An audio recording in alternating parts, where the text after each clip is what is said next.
ওকে, রাসায়নিক বিক্রিয়া বা কেমিক্যাল রিয়াকশন আজকে আমরা এই অধ্যায়টা আলোচনা করব। হ্যাঁ, মোটামুটি আমাদের এই অধ্যায়ের মধ্যে রসায়নের কিছু বেসিক কথাবার্তা আমরা পড়াশোনা করি, বিশেষ করে জারণ বিজারণ। হ্যাঁ, তোমাদের রসায়নের খুব হাই ভোল্ট একটা টপিক, জারণ বিজারণ, রেডক্স, নন রেডক্স, এই বিষয়গুলা। তাছাড়াও ড্যালিজ বের করার সূত্রগুলো মনে হয় এখানে আছে, না এখানে নাই এটা। বিশেষ করে লাসাতিলের নীতি এবং জারণ বিজারণ, এই দুটো কনসেপ্ট আমরা এখানে সবচেয়ে ভালোভাবে আলোচনা করি, ঠিক আছে? এবং এই অধ্যায় থেকে পরীক্ষায় সিকিউ আসবেই। হ্যাঁ, শুরুতে দেখো, পদার্থের পরিবর্তন, চেঞ্জেস অফ ম্যাটার, এই বিষয় নিয়ে আমাদের বই আলোচনা করা হয়েছে।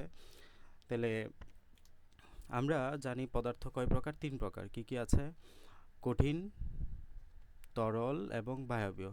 ঠিক আছে, কঠিন, তরল এবং বায়বীয়। এই যে যখন তুমি বরফ নিলা, ধরো তুমি বরফ নিলা, বরফের মধ্যে তুমি যখন তাপ দাও, বরফটা কিসে পরিণত হয়? তরলে পরিণত হয়। তরল পদার্থকে তুমি যদি আরও বেশি তাপ দিতে থাকো, যেমন তুমি গরম পানি যখন করো, পানি যখন বাষ্পে তুমি তাপ দিতে থাকো, তখন এটা একসময় বাষ্পে পরিণত হয় না, তখন গ্যাসে পরিণত হয়। এই যে তুমি তাপ দিচ্ছ, তাপ দেওয়ার কারণে পদার্থের অবস্থার পরিবর্তন হচ্ছে, কঠিন থেকে তরল হচ্ছে, তরল থেকে গ্যাস হচ্ছে। এই যে এটা এটা হচ্ছে ভৌত পরিবর্তন। এটা কি? এটা হচ্ছে ভৌত পরিবর্তন। ঠিক আছে? তাহলে যখন তুমি কোনো একটা পরিবর্তনের মধ্যে অবস্থার পরিবর্তনটা খেয়াল করো, যখন অবস্থার পরিবর্তন হয়, বাহ্যিক অবস্থার পরিবর্তন হয়, তখন সেটাকে আমরা ভৌত পরিবর্তন বলবো। কিংবা যখন তুমি দেখবা যে ধরো এটা হচ্ছে নাইট্রোজেন, এটা হচ্ছে হাইড্রোজেন, নাইট্রোজেন এবং হাইড্রোজেন বিক্রিয়া করে অ্যামোনিয়া তৈরি করতেছে। তাহলে তুমি দিয়েছো নাইট্রোজেন, তুমি দিয়েছো হাইড্রোজেন, এটাও গ্যাস, এটাও গ্যাস, এটাও গ্যাস। এখানে তোমার ভৌত পরিবর্তনটা মুখ্য না, মানে এখানে তোমার অবস্থার পরিবর্তন এটা মুখ্য না, বাট তোমার এখানে যেটা হাইলাইটেড বিষয় সেটা হচ্ছে নাইট্রোজেন একটা পদার্থ, হাইড্রোজেন আরও একটা পদার্থ, এই দুইটা ভিন্ন পদার্থ বিক্রিয়া করে ভিন্ন আরেকটা নতুন পদার্থ তৈরি করতেছে। তাহলে এটা হচ্ছে রাসায়নিক পরিবর্তন, যেখানে বিভিন্ন রিয়াকশন কাজ করবে, বিভিন্ন বিক্রিয়া কাজ করবে। ঠিক আছে? তাহলে আমরা মোটামুটি পদার্থের পরিবর্তনকে দুইটা টপিকে ভাগ করতে পারি। একটা হচ্ছে ভৌত পরিবর্তন, আরেকটা হচ্ছে রাসায়নিক পরিবর্তন। ভৌত পরিবর্তনের মূল কথা কি? ভৌত পরিবর্তনের মূল কথা হলো বরফ যেটা কঠিন অবস্থায় আছে, এটাকে তুমি যখন তাপ দিবা, প্লাস তাপ মানে হলো তাপ দিচ্ছ, তাপ দেওয়ার কারণে পানিতে পরিণত হবে, মানে হলো তরল পদার্থে পরিণত হবে। সেম সিচুয়েশন তুমি যদি উল্টা করো, তরল পদার্থ থেকে তুমি যদি তাপ নিয়ে ফেলো, তাহলে এটা কঠিন পদার্থে পরিণত হবে। যখন তুমি কোনো কিছুকে ফ্রিজে রাখো, ফ্রিজ কী করে? ওই পদার্থ থেকে তাপটা শুষে নেয়, ফলে ওই পদার্থ তরল থেকে কঠিনে পরিণত হয়। আমরা যখন ফ্রিজে পানি রাখি, দেখুন এটা বরফ হয়ে যায়, কঠিন পদার্থ হয়ে যায়। এই যে তাপ মানে রিভার্স বিক্রিয়াটা হয়। সেমভাবে তুমি যখন পানিকে তাপ দাও, তাহলে এটা গ্যাসে পরিণত হয়। আবার গ্যাস থেকেও তুমি যখন তাপ নিয়ে ফেলো, তখন এটা আবার তরলে পরিণত হতে পারে। ওকে, সো এই বিষয়গুলো আমরা ভৌত পরিবর্তনের মধ্যে আলোচনা করি। এটা একদম আহামরি কিছু না, একবার রিডিং দিলেই তুমি বুঝে যাবে। আর বললামই তো, মূল আলোচনা হলো আমাদের রাসায়নিক পরিবর্তন। আমরা মূলত রাসায়নিক বিক্রিয়া দিয়ে রাসায়নিক পরিবর্তন নিয়ে মূলত আলোচনা করব। ঠিক আছে? তো এখানে দুইটা বিক্রিয়া দেখানো হয়েছে। তাহলে রাসায়নিক পরিবর্তন মানে কি? এই যে মিথেন একটা এখানে গ্যাস, অক্সিজেন আরও একটা গ্যাস, তাহলে এটা ভিন্ন একটা পদার্থ, ভিন্ন দুইটা পদার্থ না, ভিন্ন দুইটা পদার্থ বিক্রিয়া করে কার্বন ডাইঅক্সাইড এবং পানি তৈরি করতেছে। তাহলে এটা একটা রাসায়নিক বিক্রিয়া, এটা একটা রাসায়নিক পরিবর্তন, কারণ দুইটা ভিন্ন পদার্থ বিক্রিয়া করে নতুন আরেকটা ভিন্ন পদার্থ তৈরি করতেছে। ওকে, তাহলে এটা রাসায়নিক পরিবর্তন। সেমভাবে এখানে ক্যালসিয়াম কার্বনেট দেওয়া আছে, ক্যালসিয়াম কার্বনেট HCl এর সাথে বিক্রিয়া করে ক্যালসিয়াম ক্লোরাইড, কার্বন ডাইঅক্সাইড এবং পানি তৈরি করতেছে। তো এটা একটা তোমার রাসায়নিক পরিবর্তন। কারণ কি? এই ক্যালসিয়াম কার্বনেটের মানে কি জানো? চুনা পাথর আর কি। এটা হচ্ছে চুনা পাথরের সংকেত, সলিড পদার্থ। অ্যাস মানে কি? সলিড। তো এটা চুনা পাথর তো কঠিন অবস্থায় থাকে, তাই না? সলিড এই জন্য। আর HCl হলো অ্যাকোয়াস, মানে হলো পানিতে দ্রবীভূত অবস্থায় আছে, এটা অ্যাকোয়াস অবস্থায় আছে। আর ক্যালসিয়াম ক্লোরাইড অ্যাকোয়াস তৈরি হলো, কার্বন ডাইঅক্সাইড গ্যাস তৈরি হলো, পানি লিকুইড তৈরি হলো, মানে তরল পদার্থ তৈরি হলো। তো এই ক্ষেত্রে তো অবস্থার পরিবর্তন হচ্ছেই, সাথে সাথে তোমার রাসায়নিক পরিবর্তনও হচ্ছে, মানে এখানে যে কেমিক্যাল যে বিন্যাস, অণুপরমাণুর যে বিন্যাস, এগুলো চেঞ্জ হয়ে গেছে। ওকে, এখানে দেখো একটা কার্বনের সাথে 3টা অক্সিজেন যুক্ত আছে, একটা ক্যালসিয়াম যুক্ত আছে, বাট এখানে একটা ক্যালসিয়ামের সাথে 2টা ক্লোরিন যুক্ত আছে। তাহলে রাসায়নিক যে তোমার অ্যারেঞ্জমেন্ট, এই অ্যারেঞ্জমেন্টটা চেঞ্জ হয়ে গেল না? সো এটা হচ্ছে রাসায়নিক পরিবর্তন। ওকে, এখন আমরা মূলত আলোচনা করবো এই রাসায়নিক পরিবর্তনটুকু নিয়েই। হ্যাঁ, এগুলা জাস্ট একটা ওদের ইন্ট্রোর মতো আর কি। তো আমাদের অধ্যায় শুরু হচ্ছে মূলত রাসায়নিক বিক্রিয়া শ্রেণী বিভাগ থেকে, ক্লাসিফিকেশন অফ কেমিক্যাল রিয়াকশন। আমরা যতগুলো রাসায়নিক বিক্রিয়া পড়বো এই রাসায়নিক বিক্রিয়াগুলোকে কয়েকটা ভাগে ভাগ করতে পারি, এবং এই ভাগগুলা আমরা বিভিন্নভাবে করব, মানে কিসের উপর ভিত্তি করে তুমি ভাগটা করতেছো, ঠিক আছে? তো এখানে আমরা শুরুতেই দেখব রাসায়নিক বিক্রিয়ার দিকের উপর ভিত্তি করে আমরা রাসায়নিক বিক্রিয়াকে ভাগ করতে পারি, তারপর তাপ উৎপন্ন হওয়ার উপর ভিত্তি করে রাসায়নিক বিক্রিয়াকে ভাগ করতে পারি, তাছাড়া ইলেকট্রন স্থানান্তরের উপর ভিত্তি করে বিক্রিয়াকে ভাগ করতে পারি। আমরা 7.2.1-এ রাসায়নিক বিক্রিয়ার দিকের উপর ভিত্তি করে রাসায়নিক বিক্রিয়াকে ভাগ করব। তাহলে দেখো, ধরো এটা হচ্ছে এ প্লাস বি, এ প্লাস বি বিক্রিয়া করে তোমার সি প্লাস ডি তৈরি করলো, ঠিক আছে?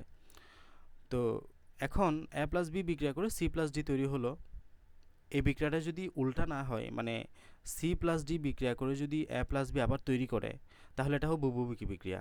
তো আমরা জানি এগুলো কি, এগুলো হচ্ছে বিক্রিয়ক, এগুলো কি বিক্রিয়ক, আর যেটা তৈরি হলো এটাকে আমরা বলি উৎপাদ। তাহলে যে বিক্রিয়ায় বিক্রিয়ক বিক্রিয়া করে উৎপাদে পরিণত হতে পারে, আবার উৎপাদগুলা নিজেরা বিক্রিয়া করে আবার বিক্রিয়কেও পরিণত হতে পারে, মানে বিক্রিয়াটা দুই দিকেই চলে, বিক্রিয়ক যেমন উৎপাদে পরিণত হয় সেইমভাবে উৎপাদও বিক্রিয়কে পরিণত হতে পারে। এই জন্য এখানে আমরা দুইটা তীর চিহ্ন দিয়েছি, একটা হচ্ছে এদিকে, একটা হচ্ছে তার ঠিক বিপরীত দিকে। তাহলে এটা হচ্ছে উভমুখী বিক্রিয়া। আর একমুখী বিক্রিয়াটা কেমন? একমুখী বিক্রিয়াটা জাস্ট এখানে তুমি একটা তীর চিহ্ন দিবা, শুধুমাত্র এ প্লাস বি বিক্রিয়া করে সি প্লাস ডি তৈরি হবে। ওকে, সো এখানে মূলত আমাদের এই আলোচনাটা আছে। দেখো, একমুখী বিক্রিয়া বা ইরিভার্সিবল রিঅ্যাকশন, মানে যেটা রিভার্স করবে না। ওকে, তো যে রাসায়নিক বিক্রিয়ায় বিক্রিয়ক পদার্থগুলা উৎপাদে পরিণত হয় কিন্তু উৎপাদ পদার্থ পুনরায় বিক্রিয়কে পরিণত হয় না, তাকে একমুখী বিক্রিয়া বলা হয়। এই যে এখানে ক্যালসিয়াম কার্বনেট একটা সলিড, যেটা চুনাপাথর, তাপ দিলে ক্যালসিয়াম অক্সাইড পরিণত হবে, যেটা একটা সলিড, এবং কার্বন ডাইঅক্সাইড গ্যাস তৈরি হবে। বিষয়টা একটু বুঝো। ধরো তুমি বিক্রিয়াটা এখানে করতেছো, হ্যাঁ, বিক্রিয়াটা উন্মুক্ত অবস্থায় আছে, উন্মুক্ত। তাহলে ক্যালসিয়াম কার্বনেটকে তাপ দিলে এটা ক্যালসিয়াম অক্সাইড এবং কার্বন ডাইঅক্সাইড তৈরি করবে। আচ্ছা, কার্বন ডাইঅক্সাইড তো গ্যাস, তো তুমি এখানে বিক্রিয়াটা করতেছো, ঠিক আছে?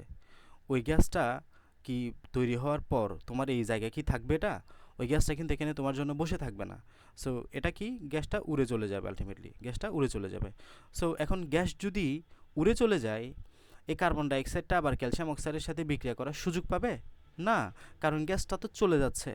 গ্যাসটা প্রতিনিয়ত উৎপন্ন হওয়ার সাথে সাথে উৎপাদের স্থল থেকে আলটিমেটলি সরে যাচ্ছে, ফলে এই কার্বন ডাইঅক্সাইড আবার ক্যালসিয়াম অক্সাইডের সাথে বিক্রিয়া করার জন্য কোনো সুযোগ পাচ্ছে না, ফলে আলটিমেটলি বিক্রিয়াটা রিভার্সও করবে না।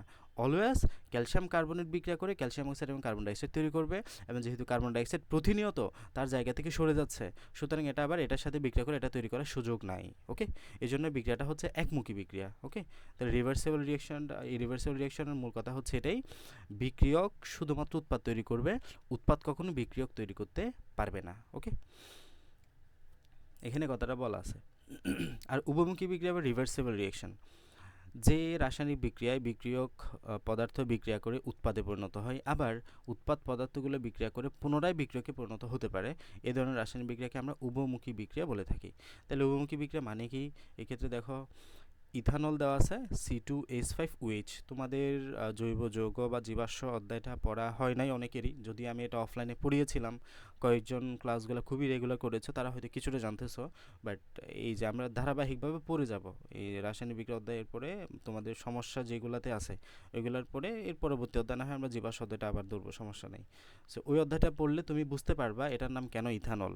এখানে 2 কার্বন আছে তাই ইথ, যেহেতু ওয়েজ আছে তাই নল, ইথানল। ওকে, সো এই অধ্যায়টা পড়লে নামকরণগুলো একদম সহজ হয়ে যাবে। আপাতত জাস্ট মুখস্থ করে ফেলো যে C2H5OH মানে হলো ইথানল, C3COOH মানে হলো ইথানোয়িক অ্যাসিড। মনে রাখবা, COOH যদি কারু শেষে থাকে তাহলে মনে করবে এটা হচ্ছে অ্যাসিড, হ্যাঁ, নামের শেষে তুমি চোখ বন্ধ করে অ্যাসিড বসায় দিবা।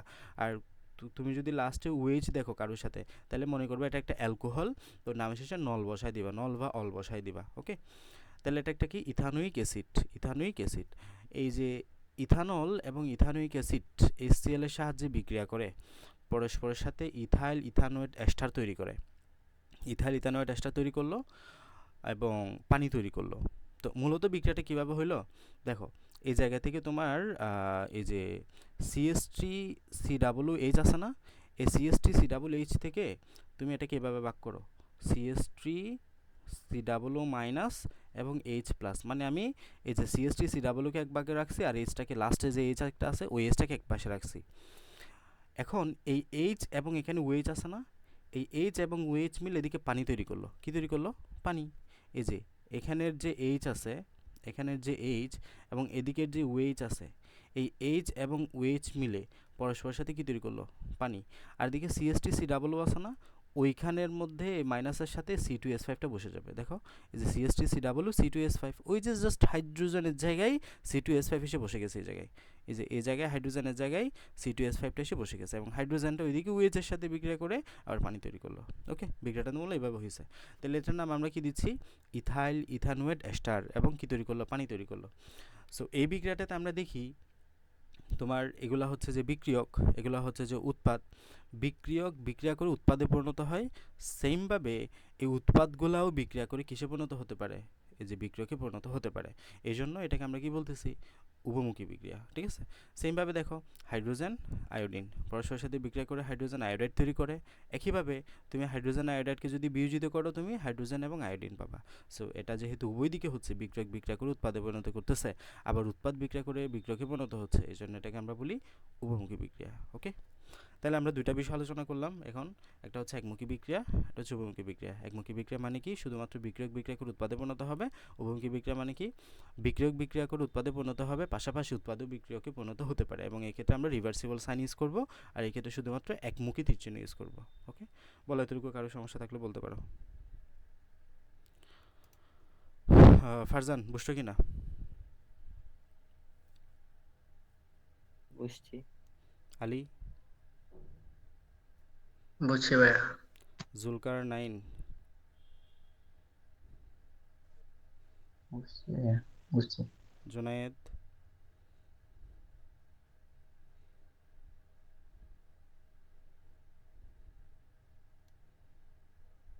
নাইমা? বুঝছি। তামিম? মাইক্রোফোন অন করো।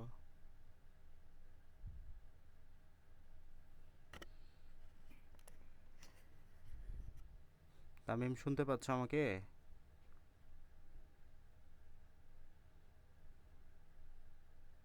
তোমার কথা শোনা যাচ্ছে না, মাইক্রোফোন অফ। আচ্ছা, আশা করি সবাই বুঝছো, খুবই সহজ বিষয় ছিল এটা। হ্যাঁ, এবার আসো রাসায়নিক বিক্রিয়ার তাপের পরিবর্তন। আমরা রাসায়নিক বিক্রিয়ার শ্রেণী বিভাগ পড়ছি কিন্তু, ঠিক আছে? এটা মনে রেখো। কি পড়ছি আমরা? রাসায়নিক বিক্রিয়ার ক্লাসিফিকেশন বা রাসায়নিক বিক্রিয়ার প্রকারভেদটা পড়ছি। তো রাসায়নিক বিক্রিয়াকে আমরা শুরুতে ভাগ করেছি হলো বিক্রিয়ার দিকের উপর ভিত্তি করে দুই ভাগে ভাগ করলাম, একটা হচ্ছে একমুখী, একটা হচ্ছে উভমুখী। এখন আমরা ভাগ করব বিক্রিয়ার তাপের পরিবর্তনের উপর ডিপেন্ড করে। তো এই যে একটা বিক্রিয়া যখন হয়, ওই বিক্রিয়ায় তাপ উৎপন্ন হতে পারে অথবা তাপ শোষিত হতে পারে। যদি তাপ উৎপন্ন হয় তাকে বলবা তাপ উৎপাদী বিক্রিয়া, যদি তাপ শোষিত হয় তাকে বলবা তাপ সারি বিক্রিয়া বা তাপ শোষী বিক্রিয়া। ওকে, তাহলে আমরা তাপের পরিবর্তনের উপর নির্ভর করে বিক্রিয়াকে কয় ভাগে ভাগ করতে পারি? দুই ভাগে। একটা হচ্ছে তাপ উৎপাদী বিক্রিয়া, একটা হচ্ছে তাপ হারি বিক্রিয়া। ওকে, তাহলে তাপের পরিবর্তনের উপর ডিপেন্ড করে রাসায়নিক বিক্রিয়া দুই প্রকার: তাপ উৎপাদী বা এক্সোথার্মিক রিয়াকশন, তাপ হারি বা এন্ডোথার্মিক রিয়াকশন। তাহলে আসো, তাপ উৎপাদী বিক্রিয়ার সংজ্ঞা কি? যে রাসায়নিক বিক্রিয়ায় তাপ উৎপন্ন হয় তাকে তাপ উৎপাদী বিক্রিয়া বলা হয়। তো হ্যাবার প্রণালীতে যখন অ্যামোনিয়া আমরা তৈরি করি, 1 মোল নাইট্রোজেন 3 মোল হাইড্রোজেনের সাথে বিক্রিয়া করে 2 মোল অ্যামোনিয়া তৈরি করার সময় 92 কিলোজুল তাপশক্তি উৎপন্ন হয়। এখানে তোমাকে যে বিষয়গুলো বুঝতে হবে, আমরা যখন লাশ অ্যাথেলিয়ান নীতি পড়বো তখন এই বিষয়গুলো তোমাকে একদম ক্রিস্টাল ক্লিয়ার রাখতে হবে।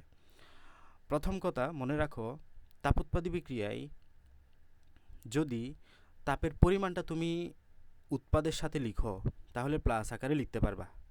কথা বুঝছো? ওই দিন কে জানি কোথায় জানি ভুল করছো, কে জানি ভুল করছো, এটা এক্স্যাক্টলি মনে পড়ছে না, কে জানি ভুল করছো। আচ্ছা, ওই এইচএসসির কাউসার মনে হয় ভুল করছিল, কে জানি কারে পড়াচ্ছিলাম। ওই এই যে এদিকে থাকার কারণে, উৎপাদে থাকার কারণে এটাকে নেগেটিভ হিসেবে ধরছিল। তো খেয়াল করো, যখন তাপের পরিমাণটা উৎপাদে পজিটিভ আকারে থাকবে, উৎপাদে যোগ আকারে থাকবে, তখন সেটাকে তুমি তাপ উৎপাদী বলবা। ক্লিয়ার? তাহলে উৎপাদে যদি এটা পজিটিভ আকারে থাকে তাহলে এটা তাপ উৎপাদী। ওকে, আর যদি তোমার এটা এই যে বিক্রিয়কে পজিটিভ আকারে থাকে তাহলে এটা তাপহারী। ঠিক আছে? তাহলে যদি তাপ উৎপাদী বিক্রিয়ার বেলায় তুমি তাপের পরিমাণটা, মানে যতটুকু তাপ উৎপন্ন হচ্ছে সেই তাপের পরিমাণটা উৎপাদের সাথে যোগ আকারে লিখতে পারো, আর তাপহারী বিক্রিয়ায় যে তাপটা শোষিত হচ্ছে ওই তাপের পরিমাণটা বিক্রিয়কের সাথে যোগ আকারে লিখতে পারো। কথা এতটুকুতে সিম্পল রাখো, যত বেশি পেঁচাবা ভুলে যাবে। মানে যদি তুমি এটাই পাশে নিয়ে যাও তাহলে মাইনাস হিসেবে লিখতে পারো। সো এটা তুমি আপাতত ভুলে যাও, তুমি আপাতত আমি যা বলছি সেটা মনে রাখো যে তাপ উৎপাদী বিক্রিয়ায় উৎপাদের সাথে আমরা তাপের পরিমাণটাকে যোগ আকারে লিখতে পারি, আর তাপহারী বিক্রিয়ায় বিক্রিয়কের সাথে আমরা যোগ আকারে লিখতে পারি। এতটুকু ক্লিয়ার রাখো। এর বাইরে তুমি যদি ডেলএইচ দিয়ে লিখো, ডেলএইচ দিয়ে লিখলে তাপ উৎপাদী বিক্রিয়ায় ডেলএইচের মানটা হবে নেগেটিভ, আর তাপহারী বিক্রিয়ায় ডেলএইচের মানটা হবে পজিটিভ। এতটুকু মনে রাখলে মোটামুটি তোমার হয়ে যাবে, আর কিছু লাগবে না এখান থেকে। তাহলে যদি ডেলএইচ দিয়ে বোঝাও তাহলে তাপ উৎপাদী বিক্রিয়ার জন্য ডেলএইচের মানটা হলো নেগেটিভ, আর তাপহারী বিক্রিয়ার জন্য ডেলএইচের মানটা হচ্ছে পজিটিভ। ওকে, আচ্ছা তাহলে কয়েকটা কথা বললাম এখানে, এগুলো যাতে ভুল না হয়, কারণ এখানে আমরা উৎপাদের সাথে পজিটিভ আকারে দেখি তো মনে হয় যেন ডেলএইচের মান পজিটিভ সুতরাং তাপহারী। নো, এটা উৎপাদের সাথে যদি পজিটিভ আকারে থাকে তাহলে তাপ উৎপাদী, আর ওইদিকে বিক্রিয়কের সাথে যদি পজিটিভ আকারে থাকে তাহলে তাপহারী। তাছাড়াও যদি ডেলএইচ দিয়ে বের করো, ডেলএইচের মান যদি নেগেটিভ হয় তাহলে বুঝবা তাপ উৎপাদী, ডেলএইচের মানটা যদি পজিটিভ হয় তাহলে বুঝবা তাপহারী। ওকে, তাহলে ডেলএইচের মান পজিটিভ মানে তাপহারী, ডেলএইচের মান নেগেটিভ মানে তাপ উৎপাদী। আশা করি মনে থাকবে সবার। ওকে, এই যে আমাদের এই বিক্রিয়াটা তো বারবার করতেই হবে। নাইট্রোজেন হাইড্রোজেনের সাথে বিক্রিয়া করে আয়রন প্রভাব করে বসিতে 200 থেকে 250 টিএম চাপে 450 থেকে 550 ডিগ্রি সেলসিয়াস তাপমাত্রা দুই অ্যামোনিয়া 92 কিলোজুল তাপশক্তি উৎপন্ন করে। ওকে, এই আর কি। এবং ডেলএইচের মানটাকে আমরা কী হিসেবে লিখি? ঋণাত্মক হিসেবে লিখি এক্ষেত্রে। তাপহারী বা তাপশোষী বিক্রিয়ায় যে রাসায়নিক বিক্রিয়া তাপশক্তি শোষণ ঘটে সেই রাসায়নিক বিক্রিয়াকে আমরা তাপহারী বা তাপশোষী বিক্রিয়া বলি। এবং এক্ষেত্রে দেখো নাইট্রোজেন অক্সিজেনের সাথে বিক্রিয়া করে 180 কিলোজুল তাপশক্তি উৎপন্ন করছে, তাহলে তাপহারী বিক্রিয়ায় তুমি যদি বিক্রিয়ায় তাপটা অ্যাড করতে চাও তাহলে তোমাকে বিক্রিয়কে যোগ আকারে লিখতে হবে। কথা বুঝছো? বিক্রিয়কে যোগ আকারে লিখবা। আর তাপ উৎপাদী বিক্রিয়ার বেলায় উৎপাদে যোগ আকারে লিখতে হয়। ঠিক আছে, এক্ষেত্রে বিক্রিয়কে যোগ আকারে আর তাপ উৎপাদী বিক্রিয়া উৎপাদে যোগ আকারে। এবং ডেলএইচ আকারে লিখলে এটাকে প্লাস চিহ্ন দিয়ে লিখতে হবে। ওকে, আর তাপ উৎপাদী বিক্রিয়ায় ডেলএইচটা লিখতে হলে নেগেটিভ চিহ্ন দিয়ে লিখতে হয়। ঠিক আছে, আসো আমরা রাসায়নিক বিক্রিয়ার প্রকারভেদটা পড়ছিলাম। শুরুতে আমরা বিক্রিয়ার দিকের উপর ভিত্তি করে দুই ভাগে ভাগ করছি, একটা হচ্ছে একমুখী বিক্রিয়া, একটা হচ্ছে উভমুখী বিক্রিয়া।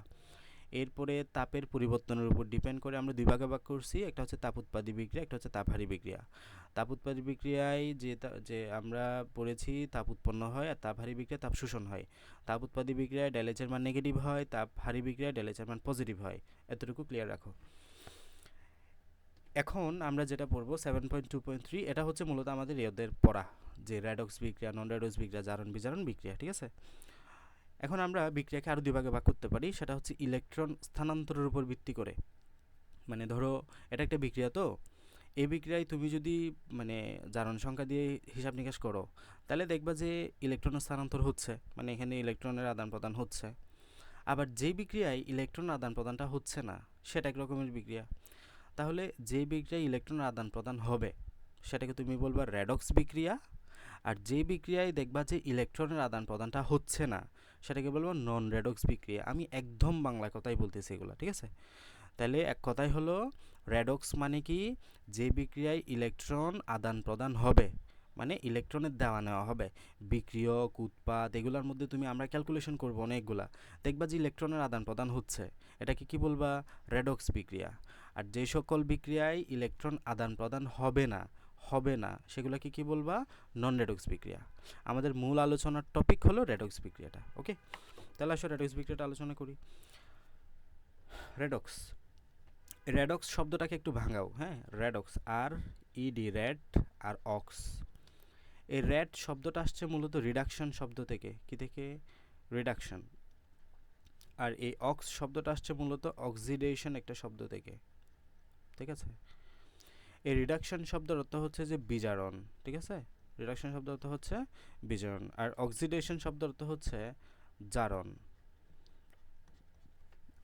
অক্সিডেশন শব্দের অর্থ কি? জারণ। ঠিক আছে, তাহলে রিডাকশন শব্দের অর্থ কি? বিজারণ। অক্সিডেশন শব্দের অর্থ কি? জারণ। দেখো, জারণ বিজারণ অনেক কমপ্লেক্স একটা বিষয়। আমি যেভাবে বলতেছি ওইভাবে তুমি যদি মাথায় ঢুকায় ফেলতে পারো তোমার জন্য খুবই সহজ হয়ে যাবে। আর যদি তুমি মনোযোগী না হয়ে নিজে উল্টাপাল্টা করে বোঝার চেষ্টা করো তাহলে কিন্তু কঠিনই রয়ে যাবে তোমাদের একদম লাস্ট সময়। সো ভালো মতো কনসেপ্টগুলো মাথায় ঢুকায় ফেলো।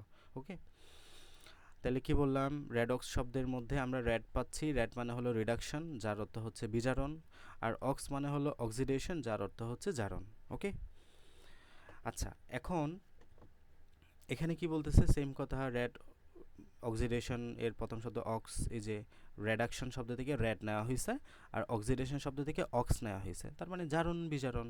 হ্যাঁ, রিডাকশন বিজারণ জারণ, তাহলে রেডক্স মানে কি জারণ বিজারণ, যেখানে জারণ বিজারণ হবে। ওকে, তাহলে জারণ বিজারণ, এই জারণ বিজারণ বিক্রিয়ায় বিক্রিয়ক সমূহের মধ্যে ইলেকট্রন আদান প্রদান ঘটে। ওই যে বললাম রেডক্স মানেই তো ইলেকট্রন আদান প্রদান ঘটবে।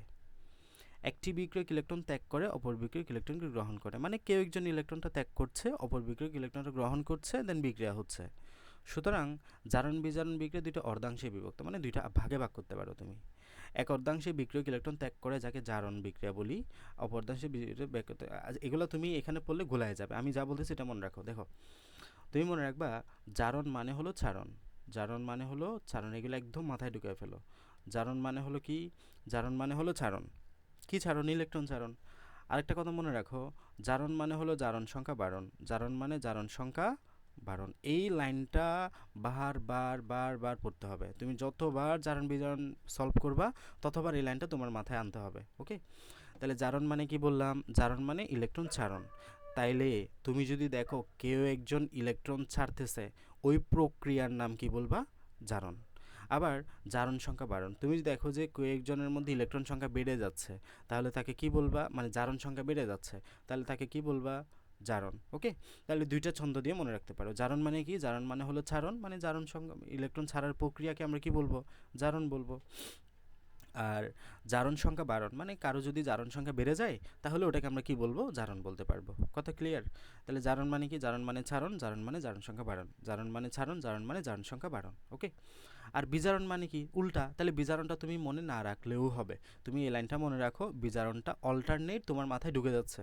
তাহলে জারণ মানে যদি চারণ হয়, বিজারণ মানে কি হবে, ইলেকট্রন গ্রহণ হবে।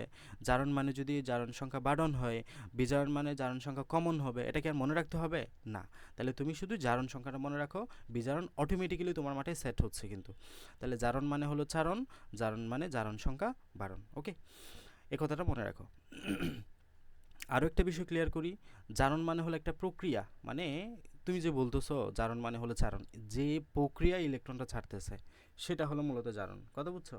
তাহলে জারণ মানে হলো ছাড়ন, যে প্রক্রিয়ায় ইলেকট্রনটা ছাড়তেছে সেটা হলো মূলত কি, জারণ। মনে রাখো, যার জারণ ঘটে সে নিজে মূলত বিজারক।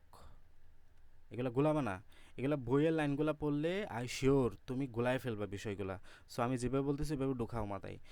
জারণ হলো একটা প্রক্রিয়া, যে প্রক্রিয়ায় ইলেকট্রনটা ছাড়ে, এবং যে ইলেকট্রনটা ছাড়ে সে নিজে বিজারক। কথা বুঝছো? যে ইলেকট্রনটা ছাড়ে সে নিজে কি, বিজারক। এই যে দেখো এখানে সোডিয়াম আছে না, সোডিয়াম ইলেকট্রন ছাড়বে, ইলেকট্রন ছেড়ে সে সোডিয়াম প্লাস আয়নে পরিণত হবে। খেয়াল করো, সোডিয়াম ইলেকট্রন ছাড়বে, সে কিসে পরিণত হবে, সোডিয়াম প্লাস। এই প্রক্রিয়াটার নাম হলো যে জারণ। প্রক্রিয়াটার নাম কি, যে প্রক্রিয়া ইলেকট্রনটা ছাড়লো, জারণ। আর সোডিয়াম নিজে বিজারক। বিজারক হলো একটা পদার্থ। বিজারক কি, বিজারক হলো একটা পদার্থ, সেইভাবে জারক একটা পদার্থ। তাহলে দেখো, যে জারণ ঘটালো সে হচ্ছে বিজারক। কথা বুঝছো? তাহলে জারণ মানে হলো ছাড়ন, মানে যে প্রক্রিয়ায় জারণ ইলেকট্রনটা ছাড়ে সেটা হলো মূলত জারণ প্রক্রিয়া। আর যে ইলেকট্রনটা ছাড়লো মানে হলো যে জারণ ঘটালো, তার নাম কি, তার নাম হচ্ছে বিজারক। সেমভাবে তাহলে জারণ মানে যদি ছাড়ন হয়, তাহলে বিজারণ মানে ইলেকট্রন গ্রহণ হবে, তার মানে যে বিজারণ ঘটায় তার নাম কি বলো তো? জারক। জারক। ভাইস ভার্সা, তাহলে যে বিজারণ ঘটাবে তার নাম কি, জারক। ওকে, তাহলে জারণ একটা প্রক্রিয়া, জারণ মানে হলো চারণ, যে জারণ ঘটালো তার নাম হলো বিজারক, আর যে বিজারণ ঘটালো তার নাম হলো জারক। হ্যাঁ, তাহলে আমরা শুধু প্রথম এটা মনে রাখবো, জারণ মানে হলো চারণ, জারণ মানে হলো জারণ সংখ্যা বারণ, এবং যে জারণ ঘটালো তার নাম হলো বিজারক। আর অন্য কিছু মনে রাখতে হবে না তোমাকে, বাকি সবগুলো অটোমেটিক্যালি তোমার মাথায় সেট হয়ে যাচ্ছে। আমি অনেকগুলো প্র্যাকটিস করাবো, এগুলো করতে করতে দেখবা যে তোমার এমনিই মুখস্থ হয়ে গেছে সব কিছু। ঠিক আছে? তাহলে আজকে এখন আমরা কি কি ক্লিয়ার করলাম, যে জারণ একটা প্রক্রিয়া, যেই প্রক্রিয়ায় ইলেকট্রনটা ছাড়ে, এবং জারণ সংখ্যা যদি কারো বাড়ে তাহলে আমরা তাকে জারণ বলতে পারবো। তাহলে জারণ মানে জারণ, জারণ মানে জারণ সংখ্যা বাড়ন, এবং যার জারণ ঘটে তাকে আমরা কি বলি? বিজারক বলি। ওকে, এতটুকু ক্লিয়ার রাখা মানে তোমার অলমোস্ট জারণ বিজারণ ক্লিয়ার হয়ে যাচ্ছে, ঠিক আছে?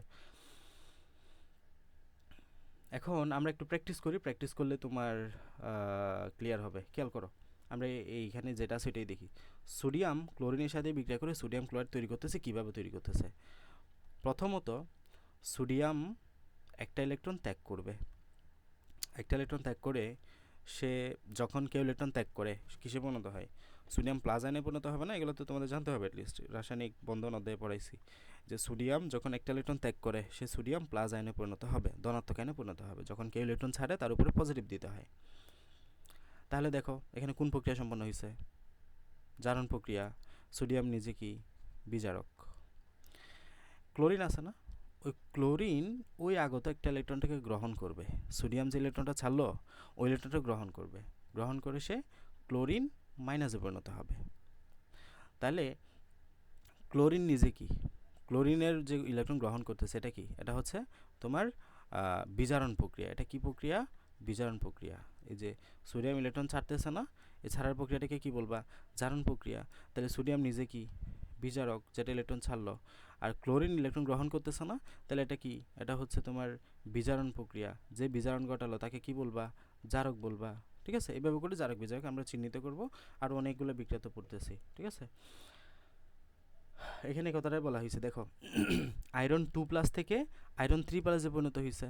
আচ্ছা, আয়রন 2+ মানে কি? সে তার কাছে দুইটা ইলেকট্রনের ঘাটতি আছে। আয়রন 2+ মানে কি? তার কাছে দুইটা ইলেকট্রনের ঘাটতি। কখন 2+ হয়? যখন সে দুইটা ইলেকট্রন দিয়ে দিছে। তো আয়রন 3+ মানে কি? তার কাছে এখন তিনটা ইলেকট্রনের ঘাটতি আছে।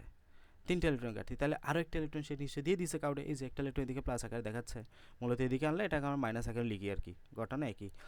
তাহলে আয়রন 2+ থেকে আয়রন 3+ তৈরি হওয়া, এটা একটা কী প্রক্রিয়া? জারণ প্রক্রিয়া। কারণ কি? ইলেকট্রন ছাড়তেছে না।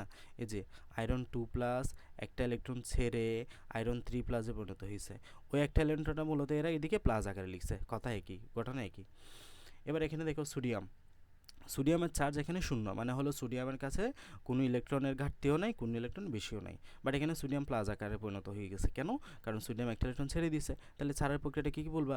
জারণ বলবা। এই যে জারণ প্রক্রিয়া হলো এটাই, ঠিক আছে? আর বিজারণে আসো, এই যে কোনো বিক্রিয়া কোনো পরমাণু যখন ইলেকট্রন গ্রহণ করে, অর্থাৎ ওই পরমাণুর ধনাত্মক চার্জের সংখ্যা হ্রাস পায় বা ঋণাত্মক চার্জের সংখ্যা বৃদ্ধি পায়, সেটাকে বিজারণ বলবা। এই যে দেখো ক্লোরিন 0 ছিল, ক্লোরিন 0 একটা ইলেকট্রন গ্রহণ করছে, গ্রহণ করে ক্লোরিন মাইনাসে পরিণত হয়েছে, তাহলে ইলেকট্রন গ্রহণ করলো না, ইলেকট্রন গ্রহণ করলে বিজারণ বলবা।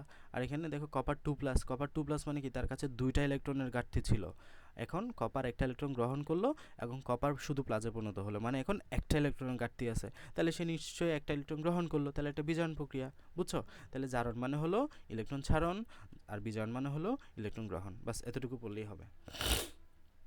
এবার আসো জারণ সংখ্যা বিষয়টা কি। এই যে তুমি বলতেছো এখানে সোডিয়াম একটা ইলেকট্রন ছেড়ে সোডিয়াম প্লাস আয়নে পরিণত করলো, ক্লোরিন একটা ইলেকট্রন গ্রহণ করে ক্লোরিন আয়নে পরিণত হলো। এই যে কথা তো বলেই দিছো তুমি, সোডিয়াম যতটা ইলেকট্রন ছাড়লো, ক্লোরিন যতটা ইলেকট্রন গ্রহণ করলো, সেই সংখ্যাটাই হলো তার জারণ সংখ্যা। কথা বুঝছো? তাহলে যতটা ইলেকট্রনের আদান প্রদান হচ্ছে, এক কথায় যে পরমাণু যতটা ইলেকট্রনের আদান প্রদান করতেছে, সেই সংখ্যাটাই হলো জারণ সংখ্যা। ক্লিয়ার? এই যে আসো, কোনো অণু বা যৌগমূলকের মধ্যে অবস্থিত পরমাণুগুলোর কোনোটি ইলেকট্রন ছেড়ে দেওয়ার আবার কোনোটি ইলেকট্রন গ্রহণ করার প্রবণতা দেখে। আমরা দেখেছি এখানে সোডিয়াম ইলেকট্রন ছেড়ে দিচ্ছে, ক্লোরিন ইলেকট্রন গ্রহণ করতেছে, তাই না?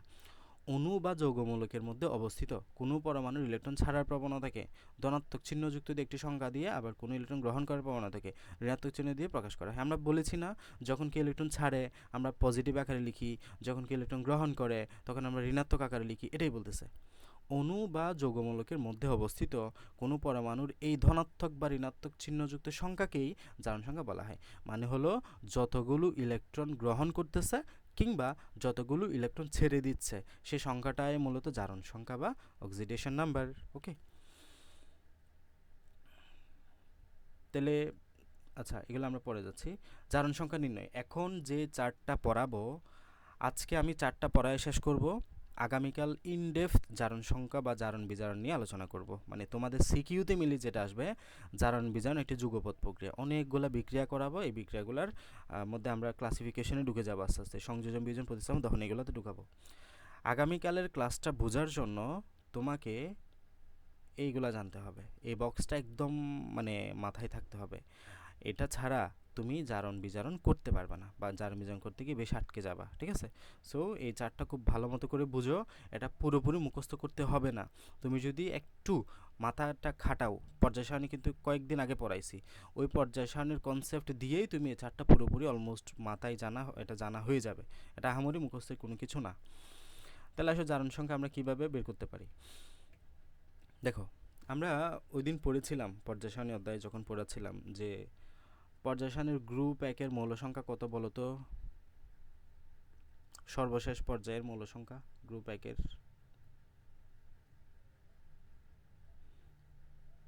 রুদ্র, ক্লাস করছো না এদিন? বলো আসসালামু আলাইকুম ভাইয়া। বলো।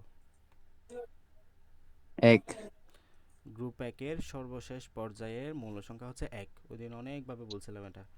গ্রুপ 2 এর সর্বশেষ পর্যায়ে মৌল সংখ্যা হচ্ছে 2। আর গ্রুপ 13 এর সর্বশেষ পর্যায়ের মৌল সংখ্যা হচ্ছে যে 3। গ্রুপ 14 এর সর্বশেষ পর্যায়ে মৌল সংখ্যা হচ্ছে যে 4। গ্রুপ 15 এর সর্বশেষ পর্যায়ে মৌল সংখ্যা হচ্ছে যে 5। গ্রুপ 16 এর সর্বশেষ পর্যায়ে মৌল সংখ্যা হচ্ছে যে 6। গ্রুপ 17 এর সর্বশেষ পর্যায়ে মৌল সংখ্যা হচ্ছে যে 7। গ্রুপ 18 তো জানোই 8। এখন আমি যে নিয়মটা তোমাকে বুঝাই দিব, এই নিয়মটা যদি তুমি মাথায় রাখতে পারো, তুমি পর্যায় সারণীর 30 থেকে 40টা জারণ সংখ্যা তোমার এখনই মুখস্থ হয়ে যাবে, জানা হয়ে যাবে। আচ্ছা, গ্রুপ একের মৌলগুলোর নাম কি বলছিলা? ওই ছন্দগুলো তো মাথায় রাখতে হবে অবশ্যই। হাই লিনাকে রুবি শেষে ফেলেছে। গ্রুপ 2 হচ্ছে বিরিয়ানি মোগলাই কাবাব সরিয়ে বাটিতে রাখো। গ্রুপ 13 হচ্ছে বোন আমার গেল ইন্ডিয়া থাইল্যান্ড। গ্রুপ 14 হচ্ছে কামাল শীঘ্র জিনিয়াস স্যার পাবে। গ্রুপ 15 হচ্ছে নোমান পাগলা সেজেল সোমবার বিকেলে। গ্রুপ 16 হচ্ছে এসএসসিতে পড়ে। গ্রুপ 17 হচ্ছে fluorine chlorine bromine iodine statin. এগুলো যারা জানো না তারা একটু জেনে নিবা এটা, ঠিক আছে? আসো, আচ্ছা, গ্রুপ একের সর্বশেষ পর্যায়ে মৌল সংখ্যা হচ্ছে যে 1। গ্রুপ 2 এর সর্বশেষ পর্যায়ে মৌল সংখ্যা হচ্ছে যে 2। গ্রুপ 13 এর সর্বশেষ পর্যায়ে মৌল সংখ্যা হচ্ছে যে 3। আমরা রাসায়নিক বন্ধন অধ্যায়ে পড়েছি, একটা মৌল সবসময় অষ্টক ফিল আপ করতে চায়, মানে হলো তারা সর্বশেষ যে কক্ষপথ, এই কক্ষপথে 8টা ইলেকট্রন ফিল আপ করতে চায়। এখন এই ইলেকট্রন ফিল আপ করতে চাওয়াতে তার দুইটা পদ্ধতি আছে ইলেকট্রন ফিল আপ করার জন্য। হয় তেষার সর্বশেষ ইলেকট্রনটাকে ত্যাগ করে দিবে, না হয় ওই কক্ষপথে 8টা ইলেকট্রনের জন্য যতটা ইলেকট্রন প্রয়োজন ততগুলো নিবে। তুমি একটু গ্রুপ একের দিকে তাকাও তো, গ্রুপ একের যতগুলো মৌল আছে সবার সর্বশেষ কক্ষপথে ইলেকট্রন আছে একটা করে। তারা যদি অষ্টক ফিল আপ করতে চায় তাদেরকে 8টা ইলেকট্রন নিতে হবে, কিন্তু 8টা ইলেকট্রন নেওয়া কি সম্ভব? না, তারা সহজে একটা ইলেকট্রন দিয়ে দিতে পারবে। সেমভাবে গ্রুপ 2ও সেম ডিসিশন নেবে, তাই বলবে যে আমি 6টা ইলেকট্রন কেন নিব, অত শক্তি তো প্রয়োজন নাই, তাহলে সে একটা ইলেকট্রন দিয়ে দিবে। সেমভাবে গ্রুপ 13ও 3টা ইলেকট্রন দিয়ে দিবে। তাহলে গ্রুপ 1, 2, 3 এরা যেহেতু ইলেকট্রন দিয়ে দিচ্ছে, এজন্য তারা হচ্ছে ধাতু। আমরা নেক্সট দিন গত দিন বলেছিলাম ধাতু কাকে বলে। ধাতু মানে হলো যারা ইলেকট্রন দিয়ে দেয় তাদেরকে কি বলতেছি? ধাতু। এখন যেহেতু তারা ইলেকট্রন দিয়ে দিচ্ছে, ইলেকট্রন দিয়ে দিলে আমরা কি বলতেছি? তাদেরকে আমরা কি বলি? পজিটিভ বলি না? এই যে জারণ সংখ্যা ধনাত্মক, ধাতুসমূহের জারণ সংখ্যা কি? ধনাত্মক। ধাতুসমূহ ধনাত্মক কেন? কারণ তারা ইলেকট্রনটা দিয়ে দিচ্ছে। এবং গ্রুপ 1, 2, 3 এরা সবাই ধাতু। কথা বুঝছো? এবং এদের জারণ সংখ্যা কত? দেখো, গ্রুপ একের সবার কক্ষপথে কয়টা ইলেকট্রন? একটা। তাহলে তুমি মনে রাখো গ্রুপ একের যারা মৌল আছে সবার জারণ সংখ্যা হলো 1, কারণ সবাই একটা করে ইলেকট্রন ত্যাগ করতে পারবে। আর গ্রুপ 2 এর যারা আছে সবার জারণ সংখ্যা হচ্ছে 2। গ্রুপ 13 এর যারা আছে সবার জারণ সংখ্যা হচ্ছে যে 3। এটা মুখস্থ না একদম। তাহলে তোমার জারণ সংখ্যা গ্রুপ 1, 2, 13 এর জারণ সংখ্যা জানা হয়ে গেল না? গ্রুপ 1 এর মধ্যে হাই লিনাকে রুবি শেষে ফেলেছে। Hydrogen lithium sodium potassium rubidium caesium সবার জারণ সংখ্যা হচ্ছে 1। গ্রুপ 2 এর মধ্যে যারা আছে বিরিয়ানি মোগলাই কাবাব সরিয়ে বাটিতে রাখো। ম্যাগনেসিয়াম ক্যালসিয়াম যারা আছে সবার জনসংখ্যা হচ্ছে 2। গ্রুপ 13 এর মধ্যে যারা আছে অ্যালুমিনিয়াম থেকে শুরু করে যারা, সবার জনসংখ্যা হচ্ছে 3। মুখস্থ হয়ে গেল তো? তাহলে মনে রাখো গ্রুপ 1 এর জনসংখ্যা 1, গ্রুপ 2 এর জনসংখ্যা 2, গ্রুপ 3 এর জনসংখ্যা 3। মনে থাকবে? 1 এর জনসংখ্যা 1, 2 এর জনসংখ্যা 2, 13 এর জনসংখ্যা 3। বাস। এবং এটাও মনে রাখো তারা যেহেতু ইলেকট্রন ত্যাগ করতেছে, সুতরাং তাদের জারণ সংখ্যাটা কেমন? ধনাত্মক। আবার এদিকে আসো তো, এখন পিছনে আসো তো। গ্রুপ 15 এর সর্বশেষ কক্ষপথ ইলেকট্রন সংখ্যা কত বললাম? 5। 16 এর জন্য 6, 17 এর জন্য 7। এখন গ্রুপ 15 তে যে আছে তার কাছে অষ্টক ফিল আপের জন্য সে দুইটা পদ্ধতি ইউজ করতে পারে, হয় 5টা ইলেকট্রন ত্যাগ করে দিবে, না হয় 3টা ইলেকট্রন নেবে। কোনটা সহজ? 3টা ইলেকট্রন নেওয়া সহজ না? সো সে কী করবে? 3টা ইলেকট্রন গ্রহণ করবে। সেমভাবে গ্রুপ 16 কী করবে? 2টা ইলেকট্রন গ্রহণ করবে। সেমভাবে গ্রুপ 17 কী করবে? একটা ইলেকট্রন গ্রহণ করবে। সো তারা যেহেতু ইলেকট্রন গ্রহণ করতেছে, তাদেরকে কি বলবা? অধাতু বলবা। যারা ইলেকট্রন গ্রহণ করে তারা কি? অধাতু। এবং তারা যেহেতু ইলেকট্রন গ্রহণ করতেছে, সুতরাং তাদের জারণ সংখ্যা ঋণাত্মক হবে। তাদের জারণ সংখ্যা কী হবে? ঋণাত্মক। এবং যতগুলা ইলেকট্রন গ্রহণ করতেছে সেই সংখ্যাটাই হলো তাদের জারণ সংখ্যা। তাহলে দেখো, গ্রুপ 17 এ সবাই একটা ইলেকট্রন গ্রহণ করে, সুতরাং জারণ সংখ্যা কত? -1। গ্রুপ 16 এর সবাই 2টা ইলেকট্রন গ্রহণ করে, যেহেতু গ্রহণ করতেছে তাই মাইনাস, এবং যেহেতু 2টা ইলেকট্রন গ্রহণ করতেছে তাই -2। গ্রুপ 15 এর সবাই 3টা ইলেকট্রন গ্রহণ করে, সুতরাং -3। বুঝে গেছে? তাহলে আসো, গ্রুপ 1 এর জারণ সংখ্যা কত? +1। গ্রুপ 2 এর জারণ সংখ্যা কত? +2। গ্রুপ 13 এর জারণ সংখ্যা কত? +3। গ্রুপ 17 -1। গ্রুপ 16 -2। গ্রুপ 15 -3। আশা করি মনে থাকবে। এগুলোকে প্লাস কেন বলছো? কারণ তার ইলেকট্রনটা ছেড়ে দিচ্ছে। এগুলোকে মাইনাস কেন বলছো? কারণ তারা ইলেকট্রনটা গ্রহণ করতেছে। ওকে? আর যতগুলো ইলেকট্রন ছেড়ে দিচ্ছে বা গ্রহণ করতেছে ওই সংখ্যাটাই হলো তাদের জারণ সংখ্যা। বুঝছো? তাহলে ধাতুসমূহের জারণ সংখ্যা ধনাত্মক হয়, অধাতুসমূহের জারণ সংখ্যা ঋণাত্মক হয়। এই যে সোডিয়াম +1, ক্লোরিন -1। সোডিয়াম ছিল গ্রুপ 1 এর আর ক্লোরিন ছিল গ্রুপ 17 এর, মনে আছে? গ্রুপ 17 এর।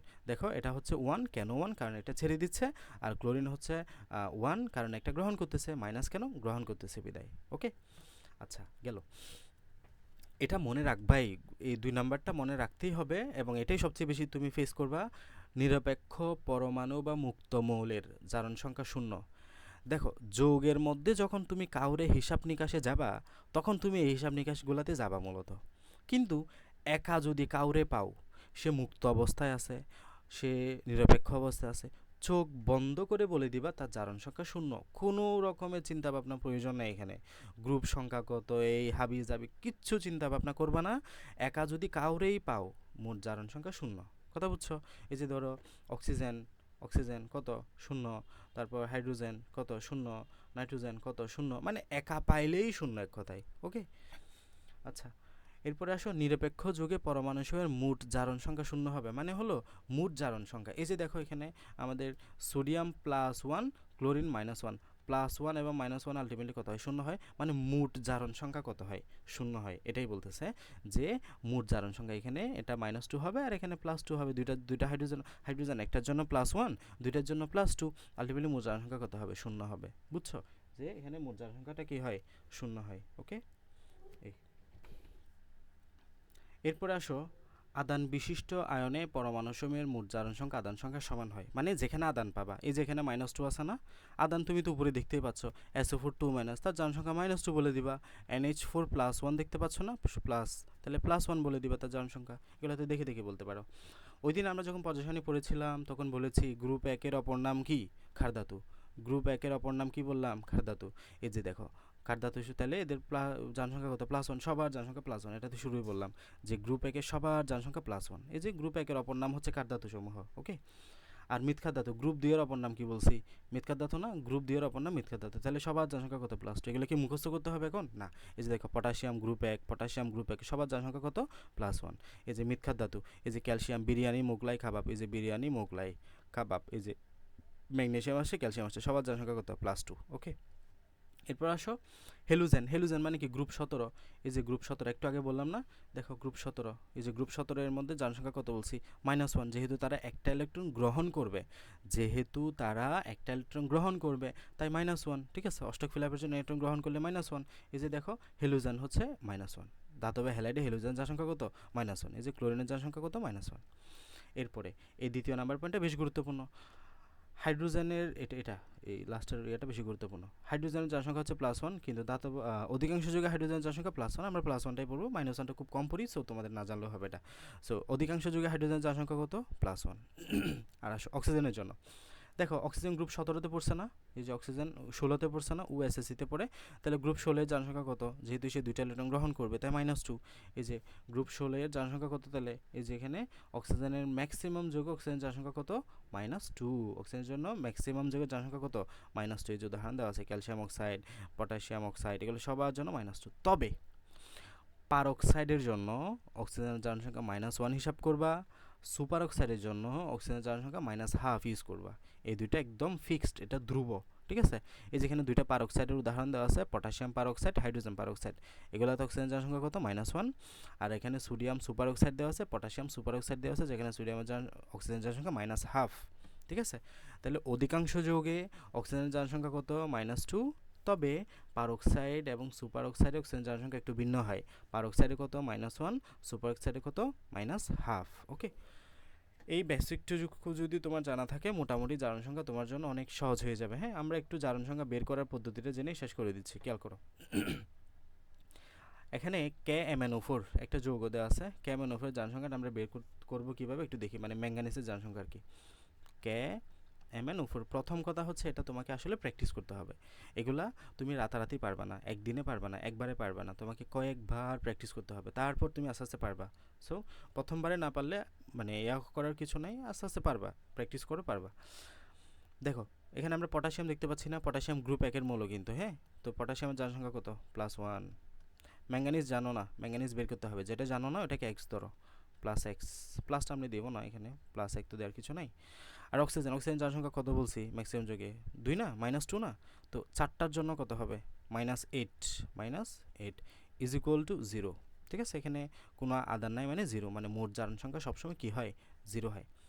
তাহলে x এর মান বের করো, এখানে -8 থেকে +1 চলে গেলে -7 ইজ ইকুয়াল টু 0, তার মানে x এর মান কত, 7, তার মানে এখানে ম্যাঙ্গানিজের জারণ সংখ্যা কত, +7। ওকে, আরেকটা বের করি, এখানে খেয়াল করো, H2SO4, হাইড্রোজেনের জনসংখ্যা কত, +1 না, তাহলে দুইটা হাইড্রোজেনের জন্য কত হবে, +2 হবে। সালফারেটটা জানো না, সালফারেটটা বের করো, এই যে x দিলাম, যেটা জানি না এটাকে x দিব। তারপর হচ্ছে এখানে অক্সিজেন, অক্সিজেনের জনসংখ্যা কত, -2 না, একটা অক্সিজেনের জন্য, তাহলে 4টার জন্য কত, -8 ইজ ইকুয়াল টু 0, তাহলে কত হয়, x -8 থেকে যদি 2 চলে যায়, -6 ইজ ইকুয়াল টু 0, x এর মান কত, +6, এই যে হয়ে গেল। এরপর আসো এখানে আরও কয়েকটা করাই দিই আমি, K2Cr27, পটাশিয়াম ডাইক্রোমেট, এটা খেয়াল করো, K2Cr2O7, পটাশিয়ামের জনসংখ্যা কত, +1 না, গ্রুপ 1 এর মূল, লি না কে রুবিসেসে ফেলেছে, তাহলে দুইটার জন্য 2 হবে। আর ক্রোমিয়ামটা জানি না, ক্রোমিয়ামটা বের করবো, তাহলে এখানে ক্রোমিয়াম কয়টা আছে, 2টা, তাহলে 2টা x ধরো।